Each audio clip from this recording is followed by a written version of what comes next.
Hi,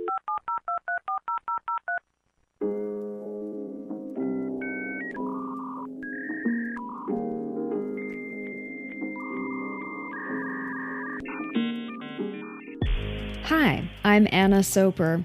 I'm a visual artist, writer, and librarian in Kingston, Ontario, Canada.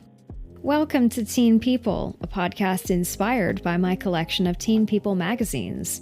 Teen People was published between 1998 and 2006, and as the name suggests, was a spin-off of People magazine.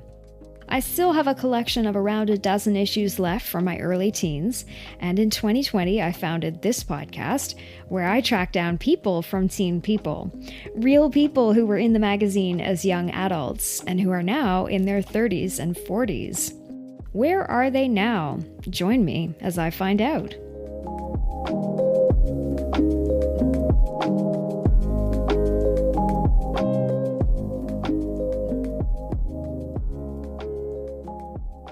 So over the past year, I've expanded the scope of this podcast, and I'm leaning into my day job as a librarian by interviewing authors who just happen to be writing about the time period in which Teen People was published.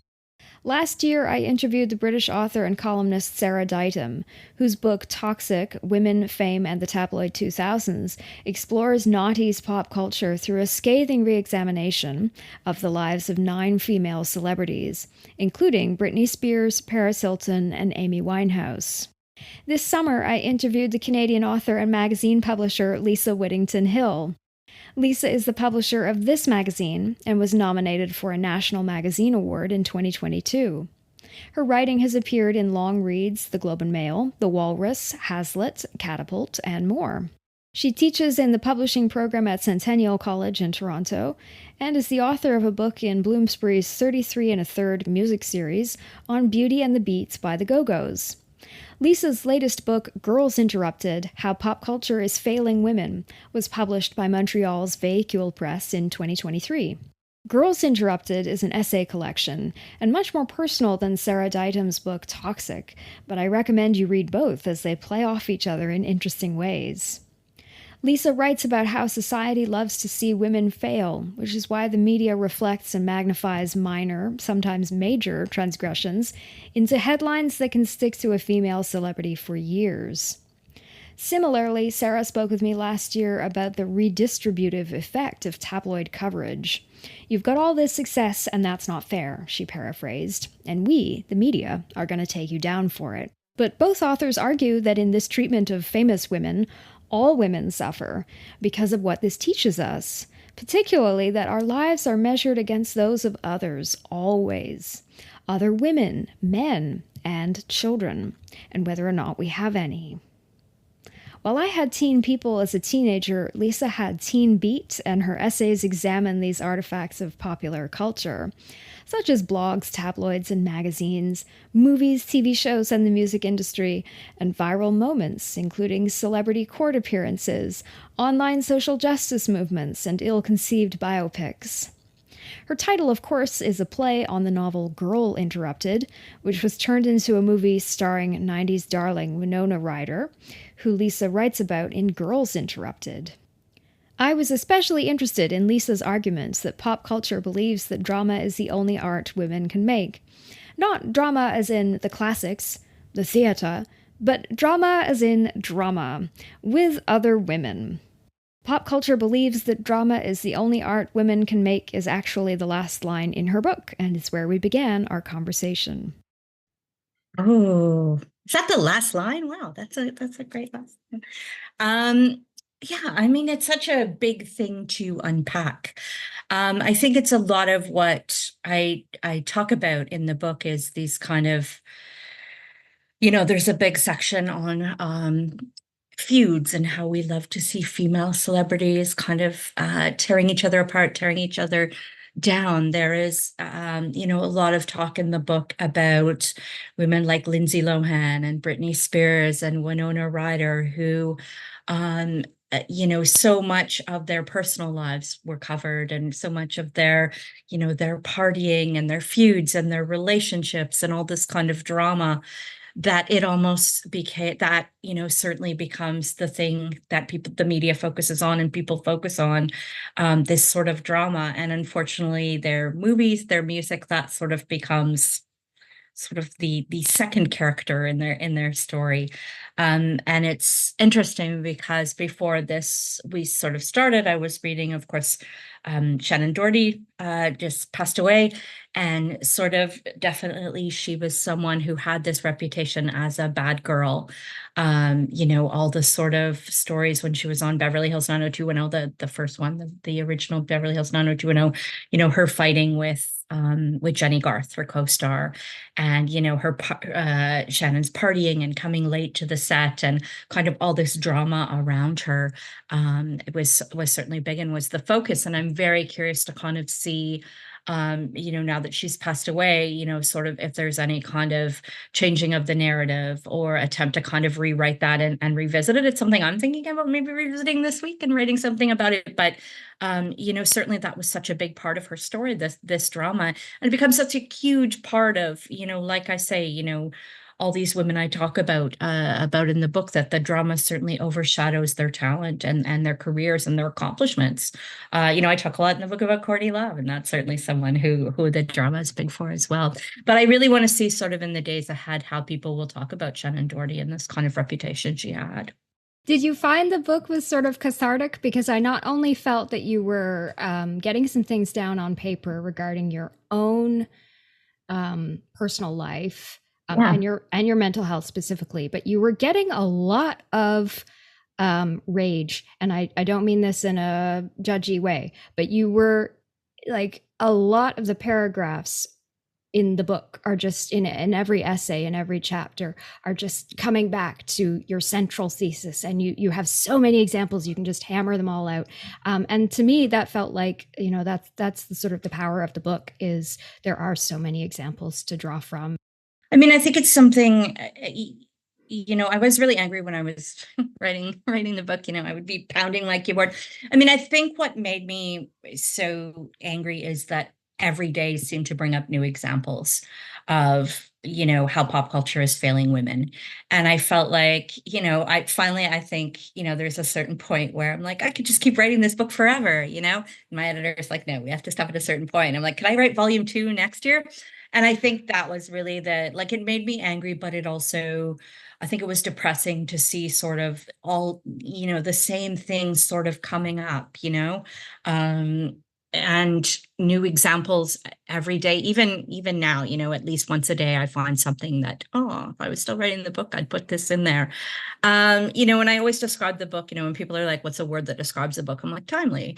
But, it also was really depressing to kind of see how this stuff is so prevalent and how it keeps happening, and kind of how, yeah. So anger, depression, but also like a desire to be like, hey, look at this. Like, we need to be calling this out more. We need to be looking at ways we can change this. It was so depressing to kind of, I remember one day kind of, one of the worst days I had is I was writing about how the media had treated, Britney Spears in the mid 2000s, in like 2006, and, writing about, how unfair it was and how gross it was and how awful it was. And then like taking a break, and I'm like, I'm going to go get a coffee, and like walking to the bookstore at the bottom of my street, and there's Us Weekly with like Britney's Downward Spiral, and Life and Style with Britney, talking about her mental health in this horrible way. So it was kind of, I felt like I was surrounded by so much of it that sometimes it was like, I could just write this book every day for the rest of my life. Mm-hmm. Sarah said something similar, and I recall her using the word depressing as she was, Yeah. describing her writing process. I also, you touch on that just there. I think it's really interesting just how much print media is a recurring character in your book. You name so many magazines and news outlets, pop culture news outlets in every chapter, from People to Us Weekly to Entertainment Weekly to Spin to Kerrang! NME. Like, it's just, it goes on and on and on. All of these outlets kind of perpetuating the same narrative, which ultimately does fail women, as as you argue in the book, throughout the book. Doesn't, I think, it was really interesting around, the time of Britney, and when the documentaries were coming out, and we were talking a lot about Britney's conservatorship and how the media had treated Britney, and the role they kind of had in everything that happened to Britney, and framing what happened to Britney. One thing I think is good is social media can be sort of, it can be awful. It can be a dumpster fire, but it can be used to kind of, point out these things the media is doing. A lot of the conversation around how the media treated people like Britney Spears and Lindsay Lohan, that there's a lot of talk about late night talk show hosts and how awful they were to these women. And, I would see on social media people posting, there was this clip going around that was Lindsay Lohan being interviewed by, I think, David Letterman, and how awful he was to her, and people kind of talking about that and revisiting that and pointing that out. So I like to kind of see those old clips coming back and people using social media to kind of call this stuff out. Mm-hmm. And I think it's great that, we can pull those old clips up, they don't kind of go away. I like to pull up lots of examples because I think when you look at magazines and you look at media like that, you can kind of see the patterns and you can see how truly awful they have been to women like Britney Spears or Lindsay Lohan or Paris Hilton. So I also just love magazines. So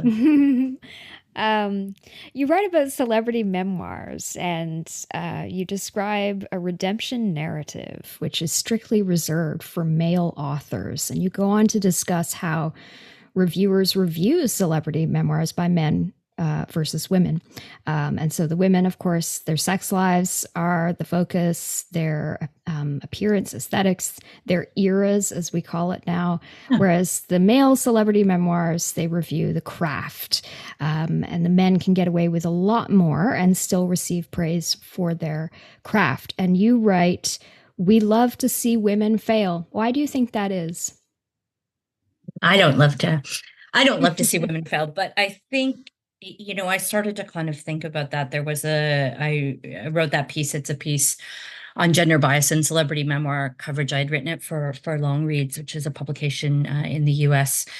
And around that time, there were a lot of like celebrity memoirs coming out. There was Debbie Harry's and Flea from the Red Hot Chili Peppers and Demi Moore's. And there had been like a whole bunch. And I started to really focus on sort of the things that women are expected to talk about in their memoirs versus what men are expected to talk about. And, certainly I think people, really memoirs by women, we want them to talk about the scandal and, kind of the juicy details of their lives, the tabloid kind of aspects. And we really expect that. And it's when those books are being reviewed and the women are being interviewed about them, that's really what people focus on. I was really curious, the book by Flea from the Red Hot Chili Peppers, like, he doesn't even mention the Red Hot Chili Peppers, which is what he is most widely known for, until like the last page of the book. So he writes an entire book about his life without talking about the thing that he is most famous for. There's no way a woman could get away with that.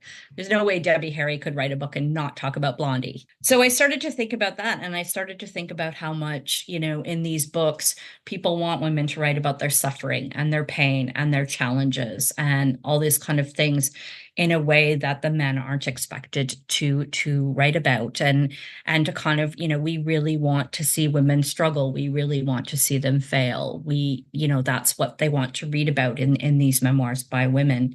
And it's not just, sort of in these memoirs, we really like to see, people really delight in seeing Britney's pain or seeing Lindsay Lohan's pain or seeing Courtney Love suffer or that kind of thing. So, I don't love to see women fail, but I think certainly that's the narrative that people really want to see when it comes to women, when it comes to famous women. Reading all these kind of memoirs and then reading how they were covered in the press was really, I don't want to use the word depressing again, but it was to kind of see that Demi Moore can write this great book. And there's so much to talk about Demi Moore.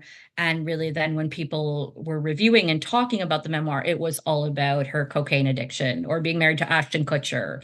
We had to insert Ashton Kutcher in there as if the only way we could understand Demi Moore is through the men that sort of surround her. It was all the coverage was about, she talks in the book about, threesomes when she was married to Ashton Kutcher. And that became the main focus when the book was reviewed, and there's so many. Demi Moore, she was, at one time the highest paid actress. She fought for, women to be paid as well as men in Hollywood. She did a Vanity Fair cover when she was pregnant that people still talk about, but it really became about this sort of juicy details, the tabloid aspects of her life. And Sarah writes about this in Toxic as well. That's the notion of failure around women is also hand in hand with the notion of punishment. Definitely, definitely. We love to see them fail, and we kind of love to see them fail over and over again, and we keep wanting to remind them of their failures. I talk in the book, particularly about Winona Ryder. I'm Gen X. I'm a huge Winona Ryder fan. And I talk about her shoplifting arrest, which was in 2001, and how long it took her to come back from that. I think people forget about that because they see her in Stranger Things and they're like, but she's in a hit show. But, she could not get insured. She could not get work in Hollywood. And, even when she sort of was coming back on Stranger Things, interviews, the press still wanted to ask her about her shoplifting arrest in 2001. They still kept wanting to bring that up. There was no kind of redemption narrative for her in the same way that there are for male celebrities. I've been following, Shia LaBeouf. People are like, have we been too hard on Shia LaBeouf? I'm like, God, no, we have not been. So I think for sure it is that idea of failing, wanting to see them suffer, wanting to see women down, not wanting to see them get their redemption or get success or talk about that. We just love to see women suffer, I think. Yeah. Amy Winehouse is another example. Yeah, Amy Winehouse, and she's certainly been on my mind because Back to Black, that movie came out in May, and I had a chance to write about it for the Toronto Star, and how sort of not great, and how I feel like I use the word problematic far too much, but how problematic that movie was, and how people should just, instead of watching that, they should go watch that Amy documentary that came out years ago instead. Yes. And yet it was directed by a woman, and a woman who established herself as an artist working in time-based media, and, had a very well-regarded practice as a visual artist. Yeah. Where do you think things went wrong in that movie? I mean, I think it's interesting because when I was talking to people about it, and when I was writing the piece for the Toronto Star, people would say to me, because I think before I even saw the movie, I was kind of like, oh, I've seen the preview, and I've seen the photos from the set, and this doesn't look great. And people kept saying, but it's directed by a woman. And I kept saying, I know, but that doesn't necessarily mean it's going to be better. I think it went, I think any kind of thing where people can sort of pick and choose aspects of people's lives and frame them in the way that they want is always going to be problematic. There are problematic aspects to the Amy documentary, but I think, I'd much rather watch that film. I think it's more of an accurate representation.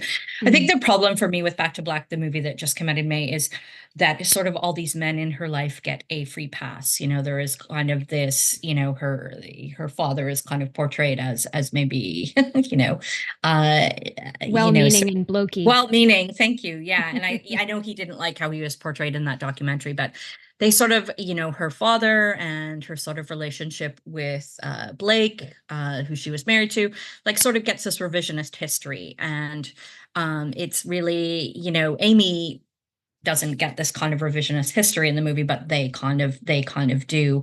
And, I mean, Blake has publicly admitted that he first introduced Amy to some of the drugs she was using. It's widely known that her father didn't always have her best interests in mind. So for them to kind of get this kind of revisionist history is really hard to watch.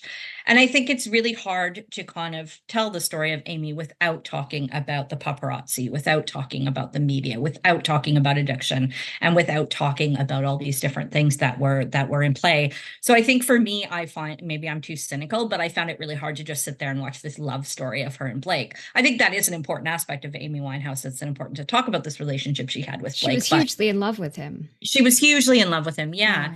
And I think it's important to talk about. I often have a problem when people talk about Kurt Cobain and Courtney Love. They don't talk about the love between them. They did have this great love.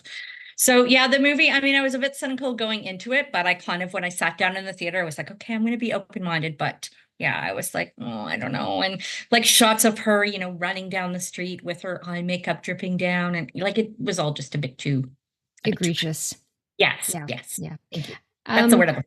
Good segue into Courtney Love because I did have I had some thoughts about you write quite a bit about Courtney Love. She's sort of a recurring feature character in the book. Something you said on page 126. She refused to play the widow role, and she got a lot of criticism for that. And it actually made me hearken back an entire generation earlier to Jackie Onassis Mhm. because there was so much criticism when Jackie, then Kennedy, left the United States to marry Aristotle Onassis. She no longer fulfilled the widow role that had been Yeah. foisted upon her by this truly awful situation. She was widowed at the age of 34, if I recall correctly, and also in a really public and awful fashion. Yeah. And really had to put her life back together, and in some Yeah. ways was taken down for the decisions she made years after the fact to move on with her life. Yeah, I mean, there is a lot of one reviewer reviewing the book said there's a lot of Courtney Love in the book, and I couldn't decide if they thought that was a good thing or a bad thing. I chose to take it as a good thing Mm, because I am a fierce defender of Courtney Love. yeah. I mean, I think the widow thing is interesting. You know, you bring up Jackie O. I think we saw it with Yoko Ono too when Yes. John Lennon was murdered. You know, people have this way, you know, this idea in their mind of how the widow should act, and how she should grieve, and how she should publicly grieve. And I think, you know, I always come back to, you know, Courtney Love, you know, talking about, you know, one of the things that people criticized her for was going back out on the road and going back out, you know, and touring, kind of, you know, what people thought was so, you know, so quickly after her husband had died. And the title of her album as well, Live Through Yeah, This. lived through this. You know, people certainly thought that was planned. You know, and her album came out just right after, you know, a few days after he died. So I think people were very critical of her going back on tour. And she always said, you know, like, I needed money. I had a daughter to support, like I had to bring in money. You know, what was I supposed to do?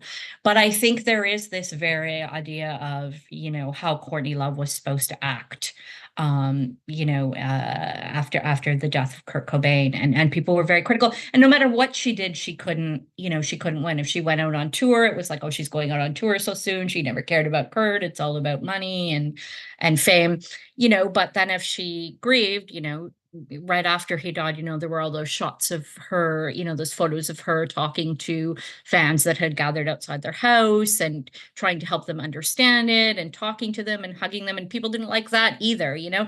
So, you know, people are especially hard on Courtney Love, but I think no matter how these women grieved, someone would have had a problem with it. You know, Yoko Ono, people thought Yoko Ono didn't, you know, grieve enough when John Lennon was murdered. So I think, yeah, there's this very idea of what they should do, and this idea that they should, you know, we talked about this earlier, but be frozen in time. You know, they should not be able to get on with their lives. You know, Jackie O should not. She should forever be kind of stuck in this certain moment in time.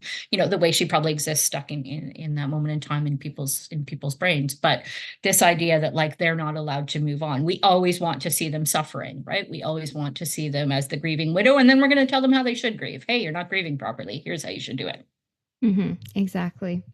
I guess that strangely gets us to the topic of reinvention because you do Mhm. write towards the end of the book about pop princesses and reinvention. And you start off the chapter by describing how Billie Eilish came to prominence with a tomboyish kind of style, for lack of a Yeah. better word, and then had this glow up where she turned into this like stunning bombshell, amazing Met Gala look. I think it was a Dior dress with this lovely sort of peachy flesh tone kind of Yeah. color and blonde hair and va-va-voom.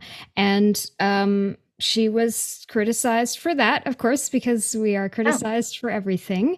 Talk to me about how reinvention in womanhood functions. You write the reinvention of women like Taylor Swift is never regarded as savvy, it's seen as survival. It is. I mean, I sort of started writing that essay. I think Billie Eilish, it was around, had been on the cover of Vogue, and it was this Vogue cover had come out, and it was this very different look from Billie Eilish, you know, a different look than people were used to, and really criticized. You know, some people thought it kind of betrayed this body positivity that Billie Eilish had always promoted. Some people thought it was a marketing move. But there is this kind of reinvention. Taylor Swift talks about it a lot in the documentary. Is it Miss Americana? Is that the name? I think I think it came out in 2020. But talking about this constant need to kind of reinvent themselves, to kind of stay relevant, to kind of keep people interested, keep people buying their music, attending their concerts, that kind of thing. And I think there is this pressure on, let's say female pop stars to do that in a way that there isn't on male pop stars. We don't constantly need that from Drake. We don't constantly need that from Justin Bieber. But there is this thing that women should always be reinventing themselves, putting new parts of themselves forward, making themselves interesting to us again. And I think about growing up in the 80s, Madonna, I always think is the pop singer who invented reinvention. Invented reinvention, that sounds awkward, but I think there is this constant pressure on women, present a new self, become interesting to us again. And there is not this pressure on women. And I found this sort of the controversy around this Billie Eilish cover of Vogue interesting because Billie Eilish is a young woman and is going to have different styles, she talks about, when she would debut kind of a new hair color, people would be like, oh, I like the old Billie Eilish better. And she's like, I'm not a Barbie with like different heads. Like I'm a person, I'm a young woman who's going to try different things. And people have such strong reactions to that. They have this particular idea in their mind of what Billie Eilish, this style Billie Eilish has, and they want Billie Eilish to remain that way forever. And it's interesting to kind of look at Billie Eilish, who had this sort of tomboy style. And one of the things she talks about is having this tomboy style because she didn't want people looking at her body and she felt she was being objectified. And this was a way to kind of say, I'm going to wear this particular clothing that kind of shields me from that objectification. And, then to kind of have people when she does kind of wear, maybe more revealing, lingerie. React in, this awful kind of way. So I do find reinvention like interesting, the lengths that, let's say, female pop stars have to go through. You described your book as timely, and I think that's perfect because I'm just thinking of everything that's come out in the last couple of days around the new Katy Perry video and her reinvention, which has been like torn to shreds. And I was kind of watching it the day it came out, and I watched a bit of the video. I couldn't, and now she's sort of coming out and saying it's satire. I'm not sure satire works if you have to explain that it's satire and do that much, but it's certainly been interesting to kind of watch that and people sort of talking about how Katy Perry is stuck in this particular kind of time. It's been an interesting discussion to kind of watch unfold. I think that also ties into the subject you write about towards the end of the book, female feuds, because Kesha clearly and Katy Perry are exchanging some words. And so you have this whole chapter where you write about female feuds in the last sort of 25, 30 years of pop culture. And you didn't mention this GIF, but my extremely online internet brain went here. You quoted Kelly Clarkson. There's no beef between us, she says, was it Carrie Underwood? Yes. There's no beef between us. There's nothing. We don't know each other. And my brain immediately went to that Mariah Carey gif. I don't know her. Yes, which is great. You gotta love Mariah Carey. Yeah. I mean, female feuds. We were talking a bit earlier. I grew up in Madonna versus Cyndi Lauper.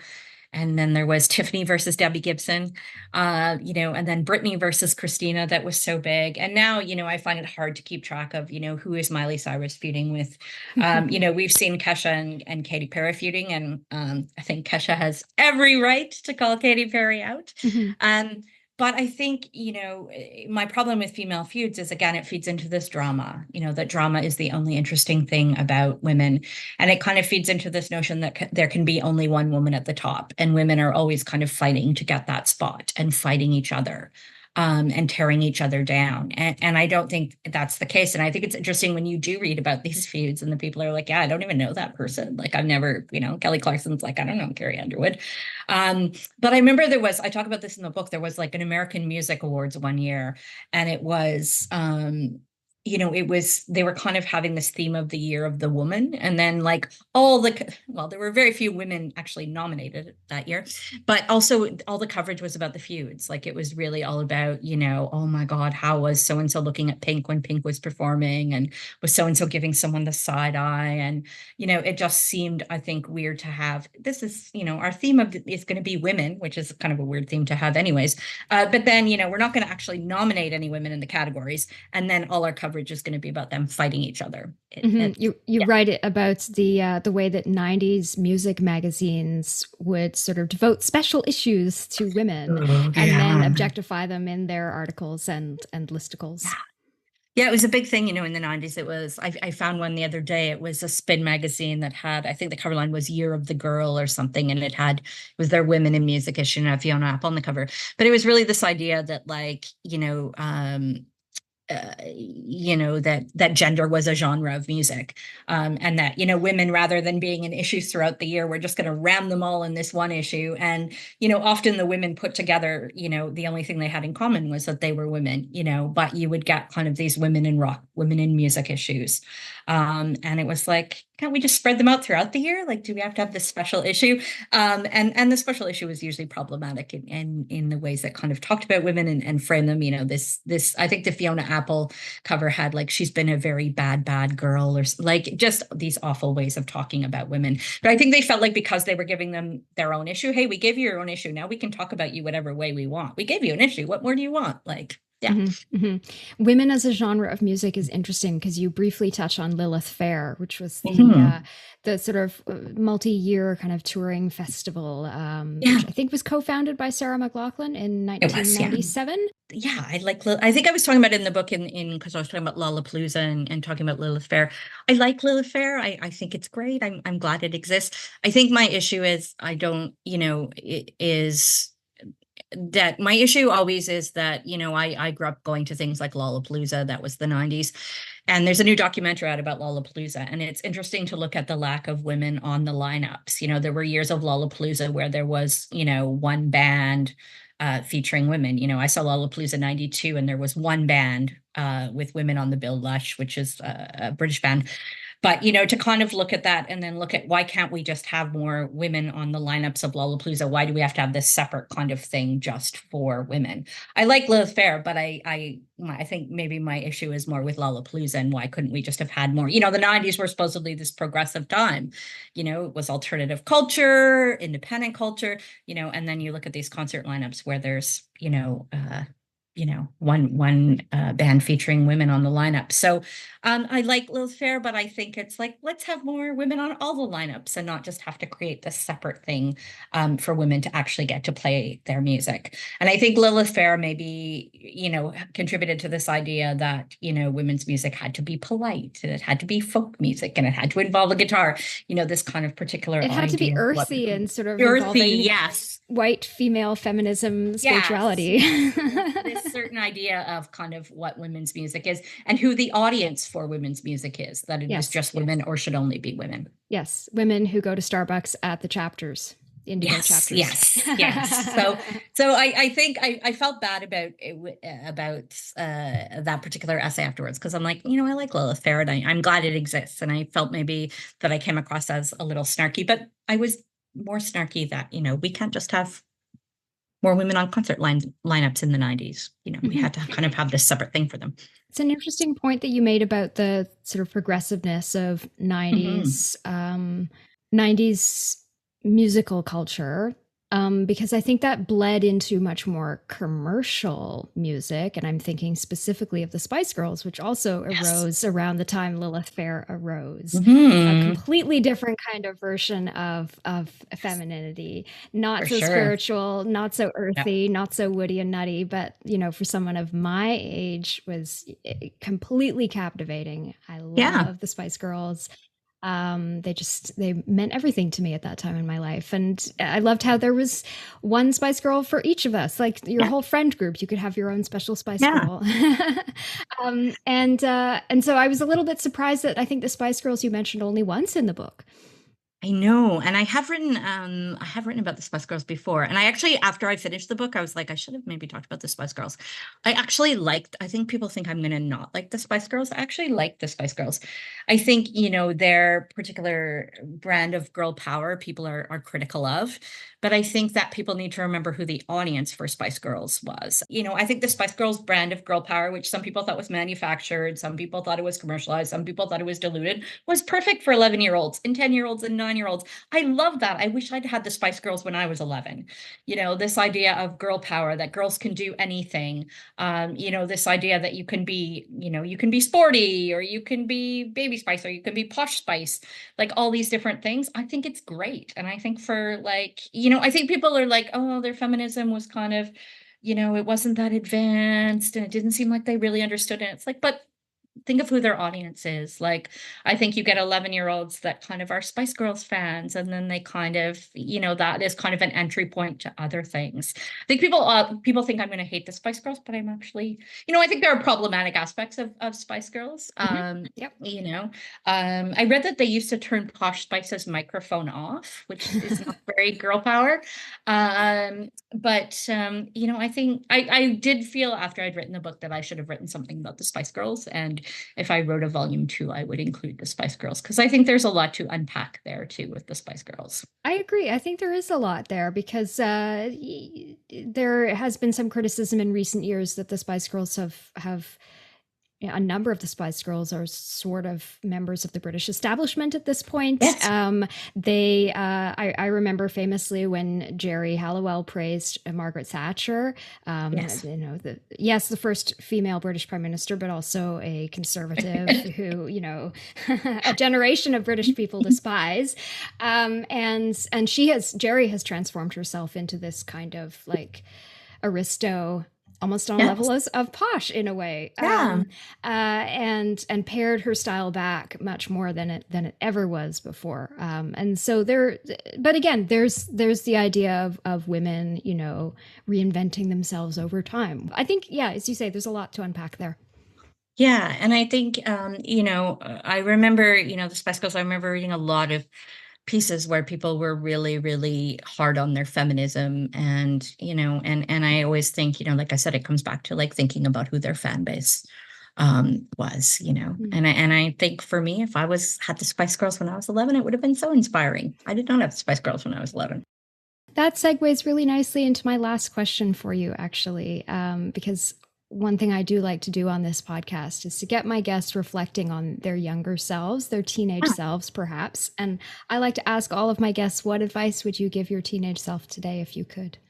Oh my God, there's so much. It's funny. I was thinking about this the other day.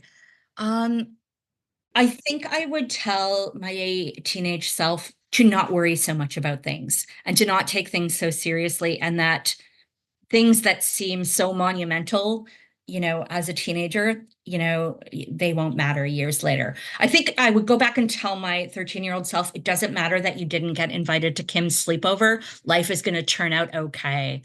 Or it's okay that you didn't have a date for the grade 9 dance. Like, life's going to be okay. And like, as you get older, you won't worry about that so much. I remember not being invited to Kim's sleepover was like a huge, big deal to me. And it was devastating.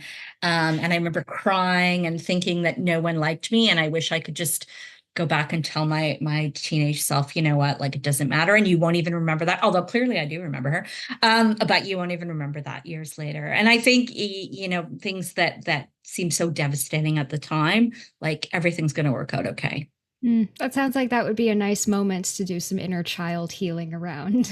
Yes. Maybe I should track him down. Go back and put your arm around your 13-year-old Yeah. self. Yeah, but I think, things like I as a teenager worried so much about fitting in and being popular and having friends. And I wish I just hadn't taken all of that. I think all teenagers do.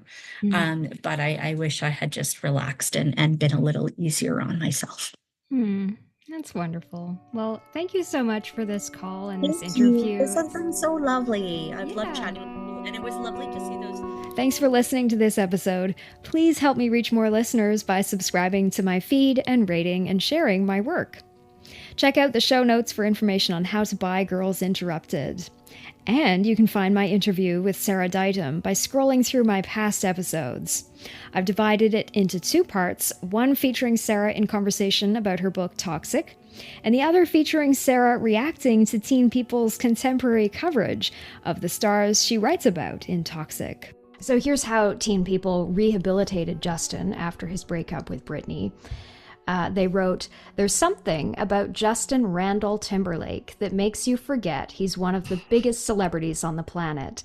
Maybe it's that Justin, 21, still has the characteristics of a sweet Memphis boy, from the way he takes his iced tea with sweetened water, not sugar cubes, to the way he lets a woman enter the room first, to his sometimes roommate, his mom, or maybe it's how he and his best friend amuse themselves in their backyard, shooting potatoes into the air with a homemade shotgun." It's a total country boy thing, Justin explains. Oh, this is incredible. I love this podcast. This is such a great idea. Thank you. On the next episode of Teen People, I speak with Colette Shade, an American writer whose debut essay collection, Y2K, How the 2000s Became Everything, Essays on the Future That Never Was, will be published in January 2025. In the meantime, find me on Twitter and sometimes Instagram at Teen People Pod. I'm Anna Soper. See you next time.